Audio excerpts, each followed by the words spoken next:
Hey, c'est So Spencer pour vous servir, c'est parti, let's groove!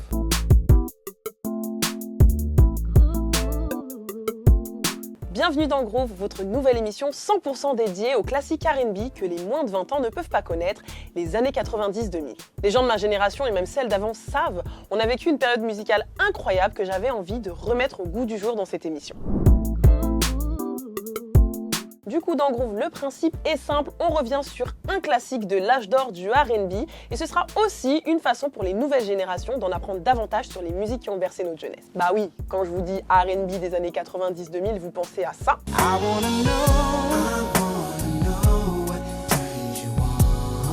À ça.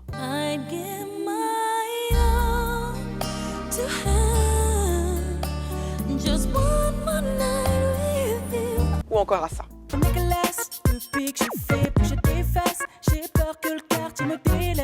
Groove, c'est pour tous les nostalgiques et ceux qui aiment le R&B français et international. Et petite surprise, à chaque épisode, je recevrai un invité spécial. Allez, sans plus tarder, on enchaîne avec un classique R&B que j'ai pas choisi au hasard.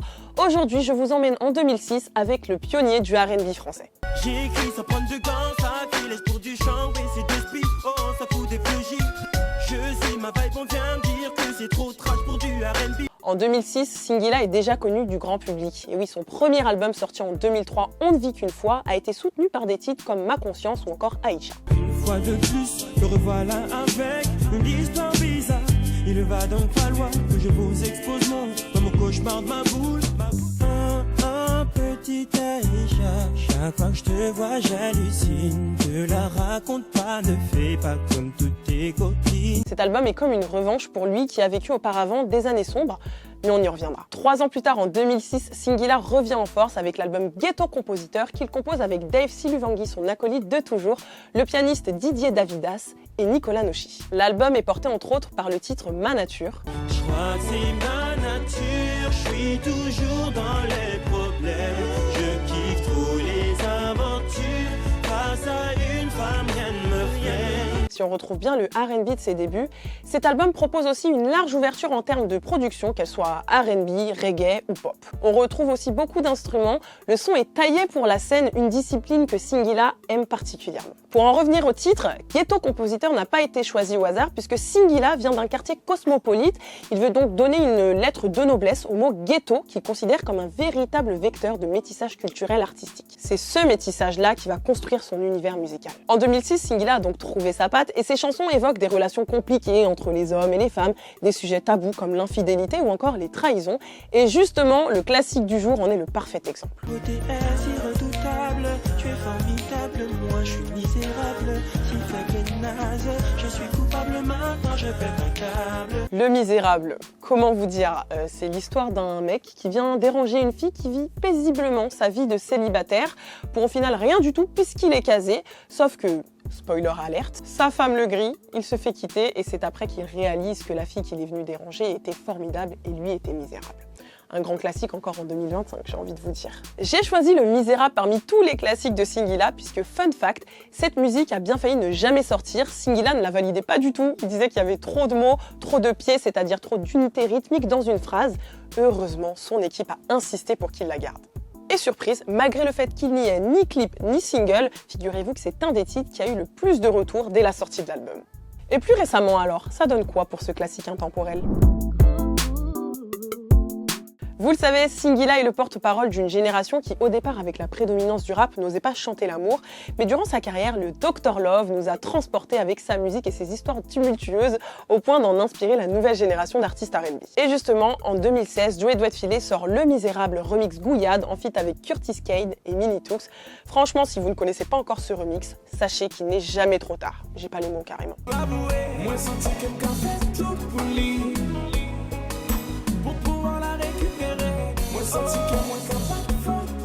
Joey Doit Filer, qui incarne à merveille cette nouvelle génération d'artistes R&B, a d'ailleurs collaboré avec Singila en 2020 sur le titre Égoïste. Il faut que t'oublies alors qu'il ne peut pas être son homme. Laisse-la faire sa vie, ta love. Groove, c'est votre nouvelle émission 100% dédiée aux classiques R&B des années 90-2000. Et vous le savez, à chaque épisode, je reçois un invité spécial. Alors aujourd'hui, je suis honorée de recevoir l'artiste, chanteur, compositeur, interprète qui a littéralement bercé ma jeunesse et qui m'a initiée au R&B français. On l'appelle le Dr Love. Et ses 20 ans de carrière sont clairement la preuve irréfutable de son succès. Singila est avec moi aujourd'hui dans Groove. Bonjour Singila. Bonjour So. Ça va? Très bien. Bah écoute, merci d'être là. Je suis vraiment très honorée d'avoir l'un des artistes incontournables du R&B français. Je ne pouvais rêver mieux pour ce deuxième épisode. Tu connais un petit peu le principe de Groove. Ouais. Alors on revient 20 ans, 25 ans, voire même 30 ans en arrière pour les artistes à une très très longue carrière pour célébrer un classique R&B. Et le problème, c'est que toi, en fait, tu as trop de classiques R&B. Du coup, ça a été compliqué pour moi de choisir. T'as trouvé finalement? J'ai trouvé et du coup, j'ai choisi Le Misérable qui est sorti en 2006. Alors, avant ça, j'imagine qu'il y a eu quand même du travail. Donc, je te propose de revenir un petit peu avant sur un moment clé de ta carrière. Ok. On est fin des années 90, tu signes chez Secteur A, Ouais, exactement. qui est un collectif très important dans le rap français. Ouais, gros label. Et puis, ils ont sorti pas mal d'artistes, grandes célébrités, grands noms qui ont fait vraiment les années d'or du rap français, quoi. Exactement. Est-ce que tu peux nous expliquer l'histoire derrière l'entrée chez Secteur A? Je sais qu'il y a un scénario un peu à l'américaine et je voudrais que tu nous... J'ai été voir un gars, en fait, à l'époque, il fallait être sur des compiles, surtout pour des artistes comme moi qui n'avaient pas encore sorti de gros projets, qui n'étaient pas connus du public. C'était bien d'être sur des compiles pour essayer de se faire connaître au maximum. Mais il y avait une compile qui se faisait par un gars, là, un dealer. Et quand je vais pour lui faire écouter les trucs, je vois qu'il est au téléphone avec Secteur A. Et tout le monde me disait qu'il fallait vraiment être sur la compile du Secteur A parce que Secteur A faisait une grosse compile qui mélangeait rap et R&B. Tu vois, les gros artistes de rap français en feat avec des artistes R&B qui n'étaient pas forcément connus. Donc ça aurait été l'occasion de mettre la lumière sur ce que je faisais.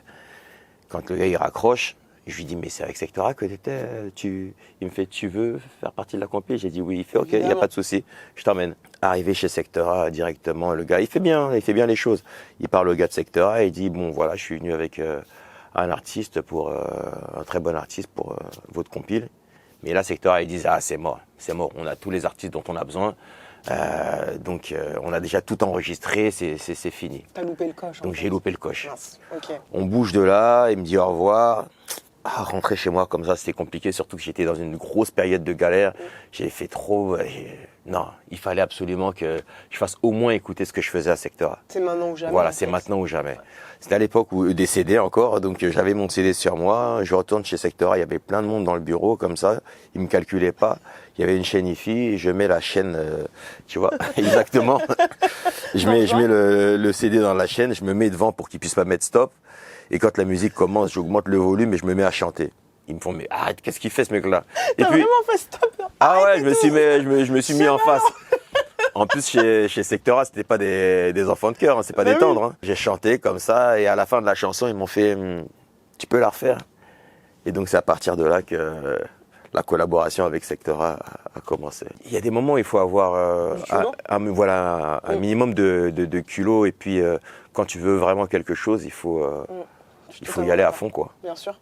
Du coup, comment tu te sens, toi, en tant que chanteur, à une époque où le rap est prédominant en France? On n'a pas l'habitude de chanter l'amour, encore moins quand on est un homme. Comment tu te sens? Est-ce que tu comprends tout de suite que ça va être ta force? Je comprends pas tout de suite. Tout ce que je sais, c'est que j'aime chanter comme ça. J'aime les mélodies, j'aime les histoires d'amour. Maintenant, il fallait trouver l'angle, en fait. Les premiers shows que j'ai faits, c'était dans des scènes en maison de quartier. Donc il fallait parler aux gens en face. Et les gens qui étaient en face, c'est des gens qui vivaient les mêmes histoires que moi. Mais il fallait trouver des histoires farfelues pour que les gars disent ah, ça me parle. Ah ouais. Ah, c'est un gars à moi. Ouais, il parle vrai. C'est même moi carrément. Voilà, tu vois. Ouais. Donc c'est pour ça que je me suis dirigé vers ce genre d'histoire, ce genre de texte, ce genre de vocabulaire aussi, où je mâchais moins mes mots que certains qui faisaient un autre type de poésie, on va dire. Tu es directement influencé par le rap, en fait. Ouais. Parce qu'à la base, j'étais aussi dans un groupe de rap. Ensuite, on arrive en 2003, tu t'ouvres à une carrière solo. Là, c'est ton premier album, On ne vit qu'une fois. Ouais. Là, c'est une avalanche de hits. Je me souviens très bien de la sortie de cet album. J'étais petite, mais Aïcha, C'est trop, Ma conscience, le clip, on s'en souvient aussi. Ouais, Ton premier clip, du Ouais, coup. premier clip, ma Ouais. conscience. Et pour la première fois, tu prends une revanche, justement, sur la vie, parce que tu nous disais, tu as surmonté des épreuves assez difficiles. À ce moment-là, comment tu gères je suis passé de rien à tout. Tu fais vraiment un carton hein, avec ce Ouais, c'est vrai que j'ai fait un carton, mais j'étais entouré avec Sectora de gens qui avaient eu de vrais gros cartons. Tu vois ce que je veux dire? Donc, aux yeux des gens, c'était Singila qui, waouh, c'est qui ce nouvel artiste qui cartonne tout? Okay. Mais dans la bulle dans laquelle j'étais, moi, avec tous ces artistes-là, et puis même les gens de la production, j'étais encore un petit, je vois. J'avais rien fait par rapport à ceux qui m'entouraient. La première musique vraiment que j'écoute de toi, c'est trop. Ok. Quand on me dit Singila, quand je suis toute petite, je chante Ouais. c'est trop. Tu Ouais, vois, ça pour te moi, fait.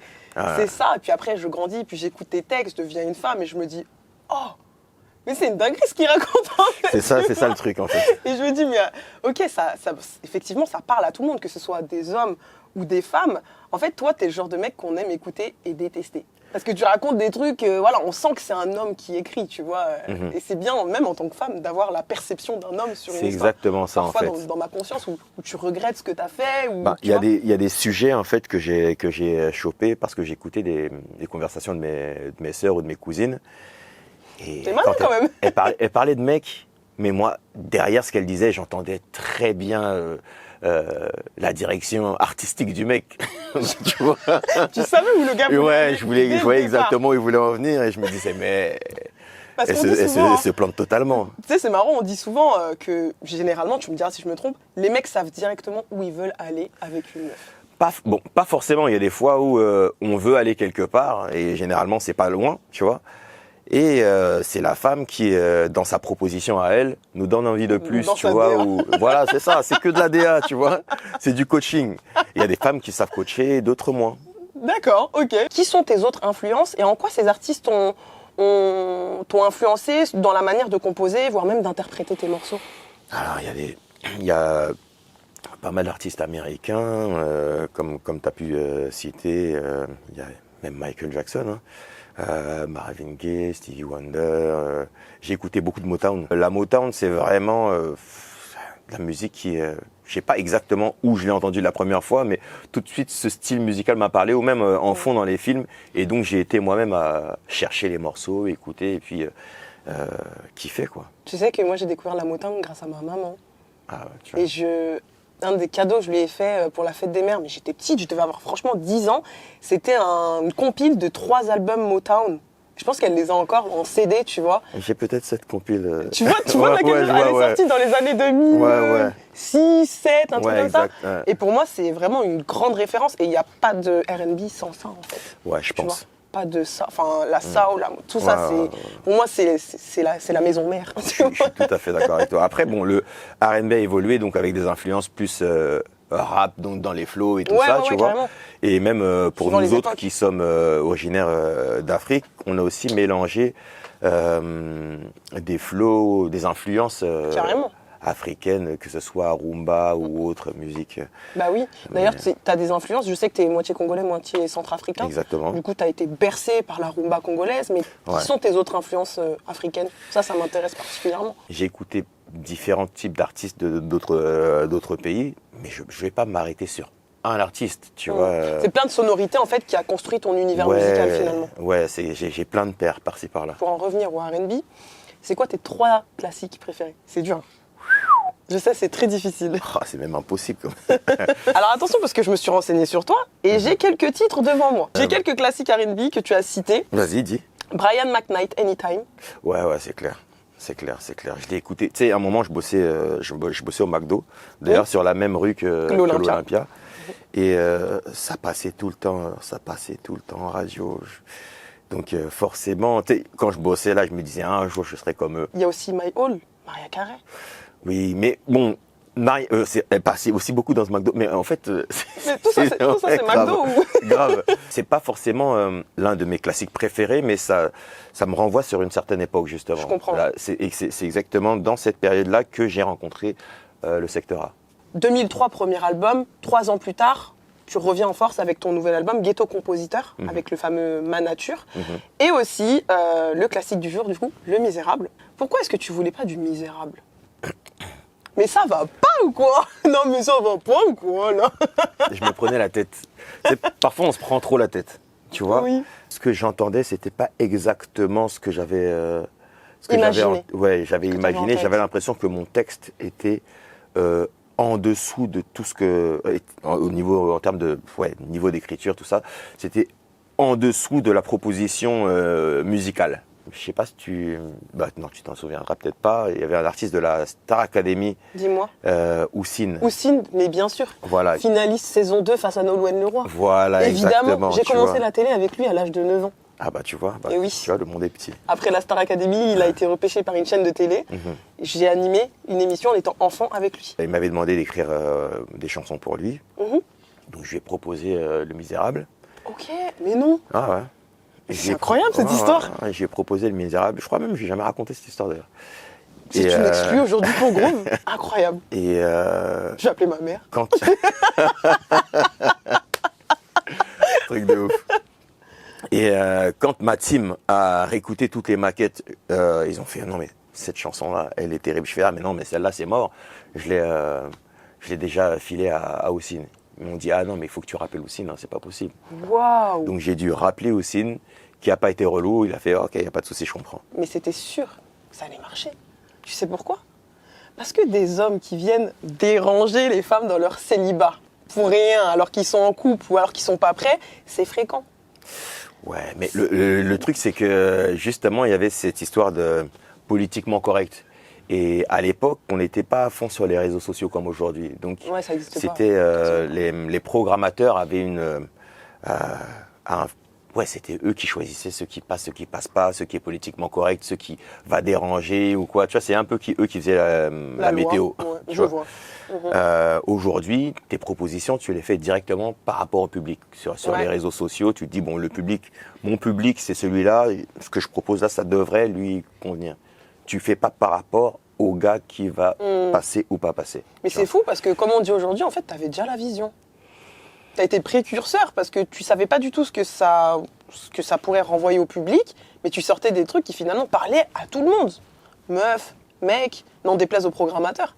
Parce que la preuve, aujourd'hui, c'est encore un des classiques, c'est encore un intemporel. Bah ouais, c'est ça ce qui m'a surpris, c'est que c'est un classique alors que je l'ai jamais sorti en single. Ni single, ni clip. Ouais, bah rien du tout. On s'était juste dans l'album comme ça parce que pour moi, c'était pas possible que ça fonctionne. Tu es aussi un compositeur, Ouais. compositeur de talent. Et maintenant que tu es face à moi, je voudrais le dire au nom de la génération des enfants des années 2000. Merci pour un classique que tu as composé en 2007 pour Chérif Alouna. Ah. Tu sais de quel titre je te parle? Il avait les mots. Tu sais pourquoi je te dis merci? Pourquoi? Parce que c'est un des classiques ultimes de nos sessions karaoké. Entre nous, les filles, on en a plusieurs. Il y a Il avait les mots, Confession nocturne, Pour que tu m'aimes encore, Toutes les femmes de ta vie, bref, les filles me comprendront. Ouais. C'est un intemporel. Comment toi, Singila, qui a l'habitude d'écrire des musiques en tant que mec, généralement briseur de cœur, comment t'arrives à te mettre dans la peau d'une femme qui est brisée parce qu'en fait elle est avec un homme marié, etc. Comme je t'ai dit, j'écoutais beaucoup les conversations de mes sœurs, de mes cousines et Donc déjà, elles n'ont pas eu de chance en amour parce que non mais ça t'a inspiré plus d'une... ce sont les histoires des femmes en fait.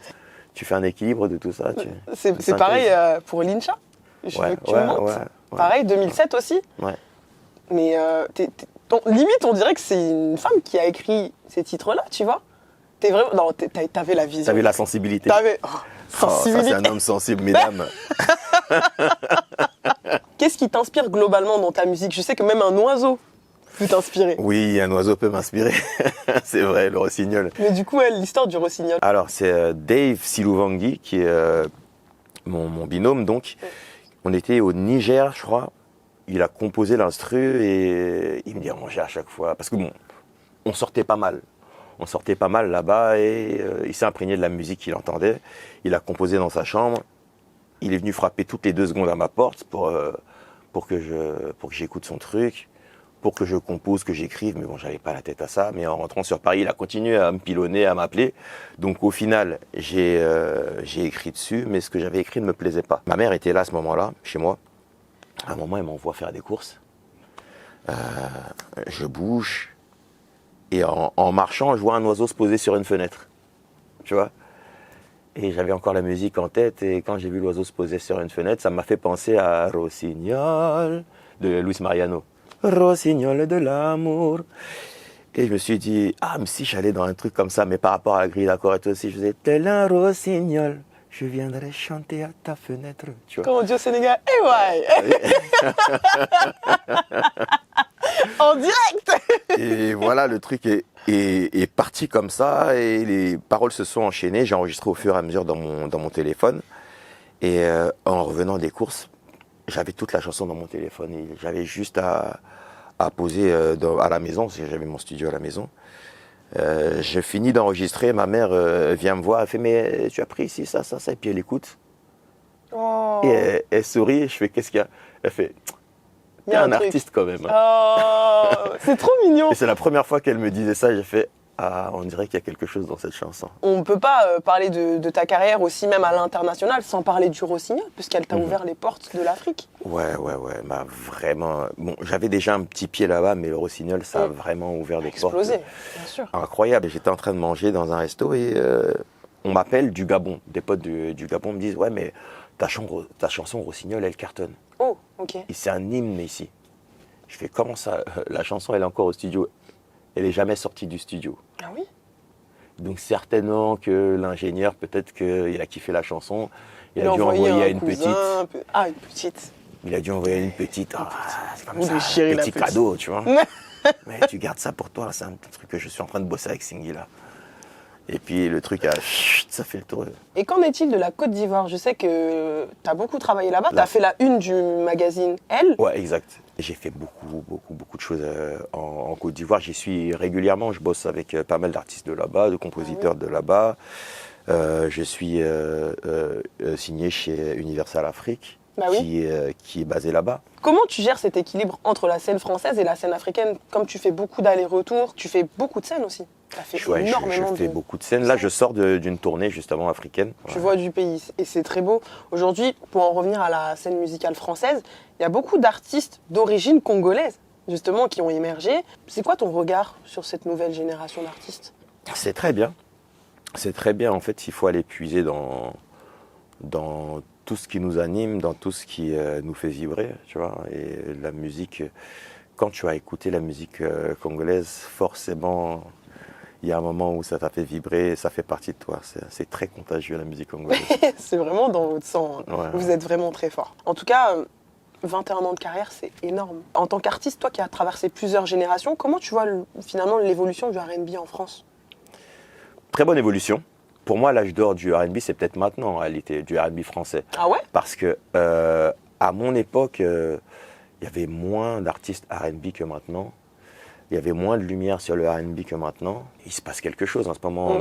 Parce que bon, il y a les artistes qui sont en lumière. Et même quand tu vas un petit peu derrière et que tu vas écouter des choses, tu tombes sur des artistes qui ne sont pas encore au devant de la scène, mais qui ont des propositions très, très, très lourdes. Alors on est aussi là pour parler de ton actu, parce Ok. que forcément aujourd'hui on est en 2025, on a quitté 2006, C'est vrai. mais juste avant, j'aimerais te proposer le blind test spécial Groove.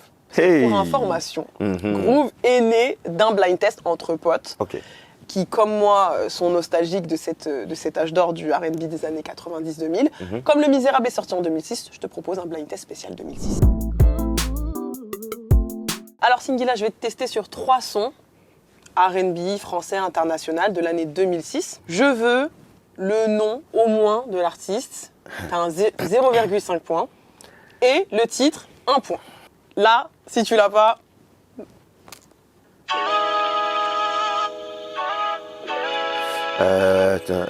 Chris Brown. C'est la voix de...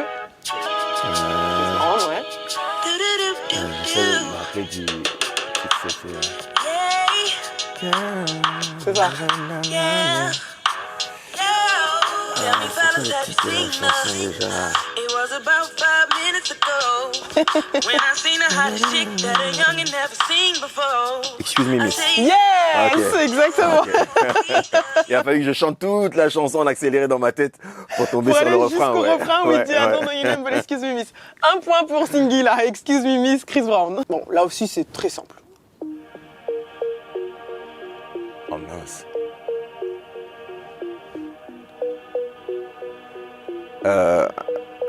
Là tu vas Attends. l'avoir. Ok, j'étais pas du tout là-bas. Ça, c'est Shaim, Le femme titre de couleur. Évidemment, Ok, évidemment quand même. Hein. ok. T'étais où au début? Ah, j'étais loin, j'étais chez T-Pain, un truc comme ça. Ah ouais, d'accord. Ah ouais, non. Ah ouais. Ok. Et le dernier, tu risques de prendre un peu plus de temps, mais classique aussi. Ok. Keisha Cole, Oh, Love. eh bien c'est un 3 sur 3 pour Singila, on applaudit. J'applaudis toute seule, mais bravo. Merci. Applaudissez derrière les écrans. L'équipe aussi, applaudissez, merci. Merci. Voilà. Je pensais que tu allais mettre un peu plus de temps. Non, ça c'est de tous, c'est celui-là le classique. Ah, Singila, on t'appelle aussi Dr Love ou Rossignol. C'est quoi ton préféré? Dis-moi. Le Rossignol, c'est sympa, mais bon, c'est surtout une chanson, tu vois. Après, c'est. C'est devenu un surnom aussi. Ouais, avec, non, c'est clair que c'est devenu une chanson, mais ce que j'aime bien dans Dr Love, c'est parfois je suis dans l'avion ou dans un coin et je peux rencontrer par exemple un chef d'entreprise ou un ministre qui arrive et il me dit bonjour docteur, Incroyable. tu vois. Incroyable. C'est un truc de ouf. Dans les aéroports, on m'appelle docteur. Et t'en as joué, hein, c'est devenu un peu ton alter ego, même sur les réseaux mais- sociaux. Le pire, c'est que je me prends pour un docteur, ça. Ah, le docteur de l'amour, qui lui-même a brisé les cœurs. Mais ça, c'est au comble. Non, moi, j'ai brisé aucun cœur. Hein? J'ai été maladroit, c'est tout. Ouais, maladroit. Misérable, ouais. Oui, mais je me suis rattrapé depuis. Effectivement. Et heureusement, j'ai envie de te dire, avec les années qui passent, on prend en maturité. Alors, du coup, toi, en 2020, tu as sorti l'épisode, la série Dans la cage du Rossignol. Ouais. Donc, encore une fois, on joue avec tes deux surnoms, puisque après, en 2022, tu sors l'album Dr Love. Ouais, exact. Donc, Exact. à quoi est-ce qu'on peut s'attendre pour la suite? Un peu plus de Dr Love, un peu plus de Rossignol? Je suis en train de terminer le prochain projet, là. On est quasiment sur la fin, là, d'ailleurs. C'est clair qu'il y a la double influence. Est-ce que tu aurais un dernier mot pour les fans qui te suivent depuis toutes ces années? Tu peux leur dire à la caméra. Déjà, merci. Merci pour le soutien, merci pour l'énergie, la force. J'ai un public qui répond toujours présent, que ce soit quand je balance des sons ou quand je fais des propositions pour des concerts et tout ça, quand je propose de nouveaux concepts. Donc merci, et puis j'ai envie de vous dire, le meilleur reste à venir. Singila, ça signifie merci en Tout à sango, fait. dans la langue qu'on Du parle en Centrafrique, Centrafrique, ouais. le pays de ton papa. Exactement. Et ben moi aussi, je vais te dire merci. Merci Singila pour cette interview, merci pour cette musique qui a bercé ma jeunesse, notre jeunesse. Pour finir l'émission, je te propose une session live avec le classique du jour, Le Misérable, mais aussi je te propose de rentrer dans la cage du Rossignol. Ça te dit? Let's go. C'est parti. C'est parti, let's groove.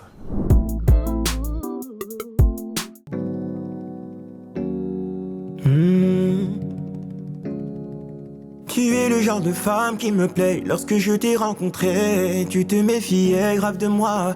Je me suis battu pour te mettre en confiance. Or qu'en ma présence tu te lâches. J'ai sorti le range pour te faire kiffer. Je voulais te plaire autant que tu me plais. Je voulais te faire rêver. J'ai fait comme si j'étais le mec parfait. Pour te séduire sans pitié, j'ai mis toutes les armes de mon côté. Tu as des formes si belles et si sauvages. Face à elle, faudrait mettre tous les hommes en cage. Je crois que j'ai sorti toutes les phases de mon lexique et je perds la raison tant tu m'excites. J'avoue que j'étais conné alors que toi t'étais trop bien. J'ai insisté, je me suis incrusté dans ton quotidien. J'ai tchatché comme le diable, je te suivais comme un chien. Je ne t'ai pas dit que dans ma vie j'avais déjà quelqu'un. Ta beauté est si redoutable, tu es formidable, moi je suis misérable, si faible et naze. Je suis coupable maintenant, je pète un câble, maintenant que je souffre à mon tour. Ta beauté est si redoutable, tu es formidable, moi je suis misérable, si faible et naze. Je suis coupable maintenant, je pète un câble, maintenant que je souffre à mon tour.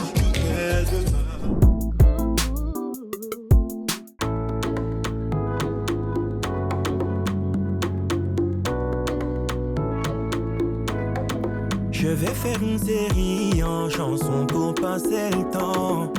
Mais attention, ce n'est pas pour les enfants. Vous savez que Singhi est casé depuis un moment.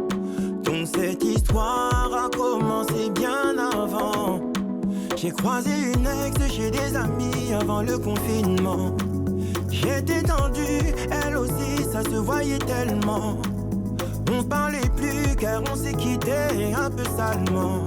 J'espère que de l'eau a coulé sous les ponts. Elle m'a aimé inconditionnellement. Moi j'ai des lacunes, je suis beaucoup trop sur la lune. Et je l'ai brisé involontairement. Je sens sa rancune, je pense qu'elle a encore des sentiments. Des sentiments. Quelques jours plus tard, après une soirée où j'étais trop bourré, j'ai ressenti le besoin de lui parler. Lui envoyer un message pour m'excuser. On est d'accord, c'est une très mauvaise idée. Oh, j'avais bien bu, je lui parlais sans réfléchir. Je me suis lancé dans des choses qu'il ne fallait pas dire. J'ai réveillé ce qu'elle a mis tant de temps à enfouir. Je n'aurais jamais dû la provoquer, sachant comme elle m'a aimé inconditionnellement. Moi j'ai des lacunes, je suis beaucoup trop sur la lune. Et je l'ai brisé involontairement. Je sens sa rancune, je pense qu'elle a encore des sentiments. Des